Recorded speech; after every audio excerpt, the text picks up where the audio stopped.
আসসালামু আলাইকুম রহমতুল্লাহ। আশা করি সবাই খুব ভালো আছেন।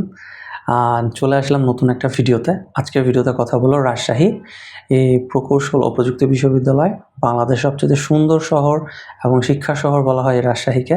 আর রুয়েটে যারা পড়াশোনা করছেন বা রাজশাহীতে বসবাস করেন তারা এই ক্যাম্পাসটা সম্পর্কে জানেন। এটা অনেক সুন্দর একটা জায়গা। সো এখানে যদি মাস্টার্স এবং পিএইচডি করতে চান তবে সে সম্পর্কে আজকে কথা বলবো আপনাদের সাথে। তবে আর দেরি কেন, আসুন শুরু করি।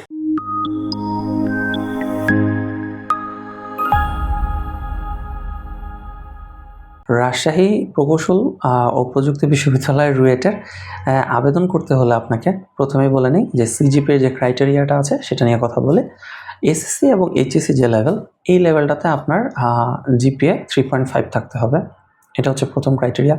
এরপর হচ্ছে আপনার আন্ডারগ্রেড সিজিপিএর ক্রাইটেরিয়া কত? এটা হচ্ছে 2.75 আউট অফ 4.00। সো 2.75 থাকলেই আপনি কিন্তু আবেদন করতে পারছেন।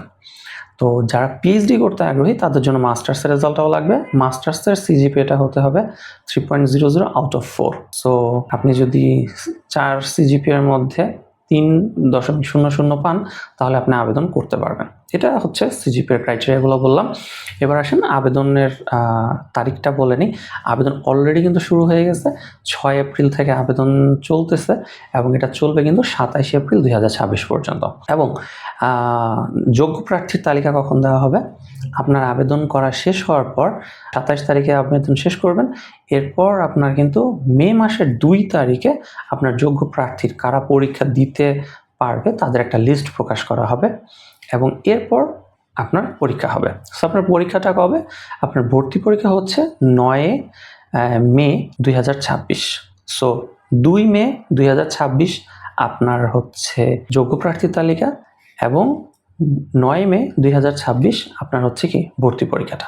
এবং ভর্তি পরীক্ষার পর খুব দ্রুতই 11 মে 2026 ফলাফলটা ঘোষণা করা হবে। ফলাফল ঘোষণা করা হবে। সো এরপর হচ্ছে আপনার ভর্তি প্রসেস যেগুলো আছে সেগুলো আপনারা করবেন। সো এর মধ্যে এই মাস্টার্স পিএইচডি প্রোগ্রামে যারা ভর্তি হতে আগ্রহী আছেন ইঞ্জিনিয়ারিং, সো তাদের ক্ষেত্রে আপনার ভর্তি ফিটা হচ্ছে 20,500 টাকা। আর একটা হচ্ছে পিজিটি, একটা ডিপ্লোমা আছে এখানে, শুধু মাস্টার্স পিএইচডির সাথে কিন্তু ডিপ্লোমাও করা যাচ্ছে। তো যারা ডিপ্লোমাতে আবেদন করবেন এবং টিকবেন ভর্তি পরীক্ষায় তাদের কিন্তু ভর্তি ফি হচ্ছে 12,000 টাকা। ঠিক আছে। আরেকটা কথা বলি, যারা চাকরিরত প্রার্থী আছেন তারা কিন্তু আবেদন করতে পারবেন, কিন্তু তাদের ক্ষেত্রে ক্রাইটেরিয়া হচ্ছে যে তাদেরকে আপনি যেই প্রতিষ্ঠানে জব করেন তাদের থেকে একটা পারমিশন নিতে হবে এবং পিএইচডি শিক্ষার্থী যারা আছেন তাদের ক্ষেত্রে তাদেরকে 1 বছরের জন্য ছুটি নিতে হবে। ঠিক আছে। আর একটা ইম্পর্টেন্ট জিনিস হচ্ছে যে আপনার আন্ডারগ্রেডটা আপনি যেখানেই করেন সেইটা অবশ্যই ইউজিসি অ্যাপ্রুভড একটা ইউনিভার্সিটি থেকে হতে হবে। আরেকটা জিনিস হচ্ছে যে আপনার বিশ্ববিদ্যালয়ের যে কারিকুলামটা, যেই সাবজেক্টগুলো আপনার পড়েছেন ক্রেডিটগুলো, ওইটা অবশ্যই রুয়েটের সাথে মিল থাকতে হবে। এই সামান্য কিছু জিনিস। এছাড়াও বিস্তারিত প্রত্যেকটা ডিপার্টমেন্টের হয়তো আলাদা আলাদা কোনো ক্রাইটেরিয়া কিছু কিছু আছে। প্রত্যেকটা ডিপার্টমেন্টের যে আলাদা আলাদা ক্রাইটেরিয়াগুলো সেগুলো আপনি নিজে ক্রাইটেরিয়াতে ডিপার্টমেন্টে ঢুকে ঢুকে দেখতে পারেন। বাট এটা হচ্ছে ওভারঅল রুয়েটে আবেদন করার জন্য সব কিছু। আর রুয়েটে আপনি মাস্টার্স করতে পারবেন, পিএইচডি করতে পারবেন। বাংলাদেশে বুয়েট, কুয়েট, রুয়েট, এই 3-4টা যে ইউনিভার্সিটি আছে, প্রকৌশল বিশ্ববিদ্যালয়গুলো আছে, তো এখানকার শিক্ষার মান খুবই ভালো। বাংলাদেশের বেস্ট ইউনিভার্সিটিগুলোর মধ্যে এইগুলো হচ্ছে বেস্ট। বুয়েট, কুয়েট, রুয়েট, চুয়েট, এই 4টা কিন্তু ইঞ্জিনিয়ারিংয়ের দিকে সবসময় একটু এগিয়ে থাকে সবসময়।